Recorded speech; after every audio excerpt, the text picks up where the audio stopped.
ओम सहना भवतु सहनौ भुनक्तु सह वीर्यं करवावहै तेजस्विनावधीतमस्तु मा विद्विषावहै।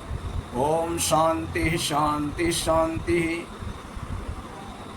हे परमात्मन, आप हम गुरु शिष्य दोनों के साथ साथ सब प्रकार से रक्षा करें। हम दोनों का आप साथ साथ समुचित रूप से पालन पोषण करें। हम दोनों साथ ही साथ सब प्रकार से बल प्राप्त करें। हम दोनों गुरु शिष्य अध्ययन की हुई विद्या तेजपूर्ण हो, कहीं किसी प्रकार से विद्या में परास्त न हो, और हम दोनों जीवन भर परस्पर स्नेह सूत्र में बंधे रहें।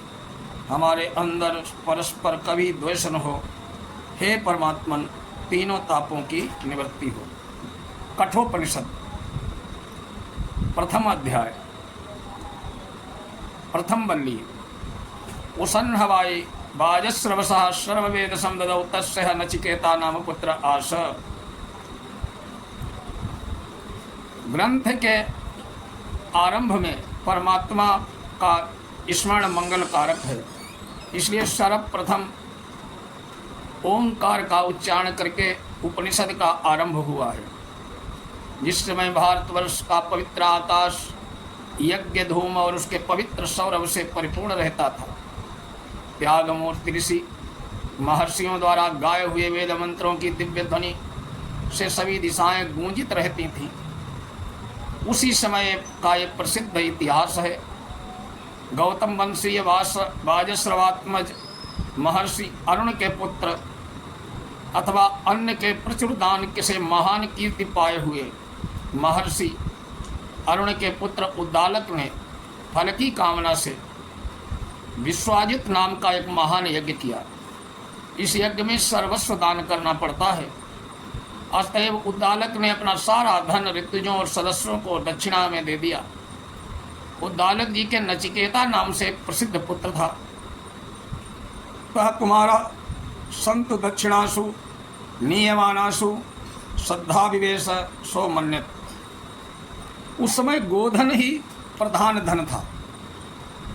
वाजस्रवस उद्दालक के घर में गोधन की इतनी प्रचुरता थी कि होता, अध्वर्यु, ब्रह्मा, उद्गाता, ये चार प्रधान ऋतुज होते हैं।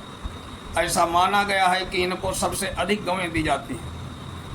प्रशास्ता, प्रतिप्रस्थाता, ब्राह्मणांछसी और प्रस्तोता, इन चार गौड़ ऋतुजों को मुख्य ऋतुजों की अपेक्षा आधी, अच्छा वाक, नेष्टा, आग्नेन्द्र और प्रतिहर्ता, इन चार गौड़ ऋतुजों को मुख्य ऋतुजों की अपेक्षा एक तिहाई, ग्रावस्तुत, नेता, होता और सुब्रमण्यम, इन चार गौड़ ऋतुजों के मुख्य ऋतुजों की अपेक्षा चौथाई गौएं दी जाती हैं।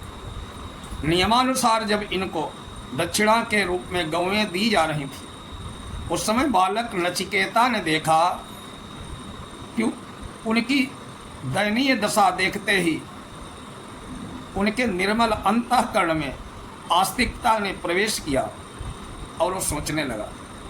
पीतो दगा जग्धदृष्टा तृष्णा तृणाः दुग्धोदाह निरेन्द्रिया आनंदा नाम ते लोका तान सगच्छति सा तदत्। कौए कैसी दी जा रही थी? देखो, दान जो किसी को दो वो कोई उपयोगी हो, लेकिन यहाँ वाजस्रवा ऋषि क्या दे रहे हैं? पिता ऐसी गौएं दान दे रहे हैं। नचिकेता ने देखा अब इनमें न तो झुककर जल पीने की शक्ति रह गई है, बुढ़ी गौएं, न इनमें मुख से घास चबाने के लिए ही दांत रह गए हैं, न इनके स्तनों में दूध ही बचा है। अधिक क्या, इनकी तो इंद्रियां भी निश्चेष्ट हो चुकी हैं। इनमें गर्भ धारण करने तक की भी सामर्थ्य नहीं बची। भला ऐसी निरर्थक मृत्यु के समीप पहुंची हुई गायें जिन ब्राह्मणों के घर जाएंगी, उनको दुख के सिवा और ये क्या देंगी? दान तो उसी वस्तु का करना चाहिए जो अपने को सुख देने वाली हो, प्रिय हो, उपयोगी हो, जिनको दी जाए उन्हें भी सुख और लाभ पहुंचाने वाली हो। दुखदायिनी अनुपयोगी वस्तुओं के दान के नाम पर देना तो दान के बहाने अपनी विपत्ति टालना हुआ। दान ग्रहण करने वाले को धोखा देना है। इस प्रकार से दानदाता को वे नीच योनियां नरकादि लोक मिलते हैं जिनमें सुख का कहीं लेश भी नहीं है। पिताजी इस दान से क्या सुख पाएंगे? ये तो वैगुण्य है यज्ञ का, जो इनमें सर्वस्व दान रूपी यज्ञ करके भी उपयोगी गौयों को मेरे नाम पर रख लिया, और सर्वस्व तो मैं भी हूँ। मुझको तो इन्होंने किसी को दान दिया नहीं, पर मैं इनका पुत्र हूँ। अतएव मैं पिताजी को इन अनिष्टकारी परिणाम से बचाने के लिए अपना बलिदान कर दूंगा, और यही मेरा धर्म है। ऐसा नचिकेता ने विचार किया। सहोवाच पितरम तत्कस्मै माम दास्यति द्वितीयम तृतीयम तथा होवाच मृतवे त्वाम ददामि। बालक नचिकेता अपने पिता के पास पहुंचा और बोला, पिताजी मैं भी तो आपका धन हूँ, आप मुझे किसको देंगे? पिताजी ने कोई उत्तर नहीं दिया। नचिकेता ने फिर कहा, पिताजी मुझे किसको देंगे? पिताजी ने इस बार भी उपेक्षा कर दी, पर धर्मवीर पुत्र का कर्तव्य जानने वाले नचिकेता से रहा नहीं गया। उसने तीसरी बार फिर वही कहा, पिताजी आप मुझे किसको देते हैं? अब ऋषि को क्रोध आ गया। उन्होंने आवेश में आकर, मैं तुझे मृत्यु को देता हूं। ये सुनकर नचिकेता मन में ही विचार करने लगा। बहुनामेमि मध्यमः किंचित् दमस्य कर्तव्यम यन्मयाद्य करिष्यति। शिष्यों और पुत्रों की 3 श्रेणियां होती हैं, उत्तम, मध्यम और अधम। जो गुरु व पिता का मनोरथ समझकर उनकी प्रतीक्षा किए बिना ही उनकी रुचि के अनुसार कार्य करने लगते हैं, वे उत्तम पुत्र और शिष्य होते हैं। जो आज्ञा पाने पर कार्य करते हैं वो मध्यम है, और मनोरथ जान लेने पर भी, स्पष्ट आदेश सुनने पर भी जो तदनुसार कार्य करते नहीं हैं वे अधम हैं। मैं बहुत शिष्यों में तो प्रथम श्रेणी का हूँ, प्रथम श्रेणी का आचरण चलने वाला हूँ, क्योंकि उनसे पहले ही मनोरथ समझकर कार्य कर देता। बहुत से शिष्यों में मैं मध्यम श्रेणी का हूँ, मध्यम श्रेणी के आचार पर भी चलता आया हूँ, परंतु मैं अधम श्रेणी का न तो पुत्र हूँ न शिष्य हूँ। आज्ञा मिले और सेवा न करूँ, ऐसा तो मैंने कभी तक किया ही नहीं है।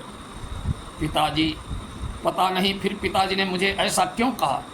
मृत्यु देवता का भी ऐसा कौन सा प्रयोजन है जिसको पिताजी आज मुझे देकर पूरा करना चाहते हैं।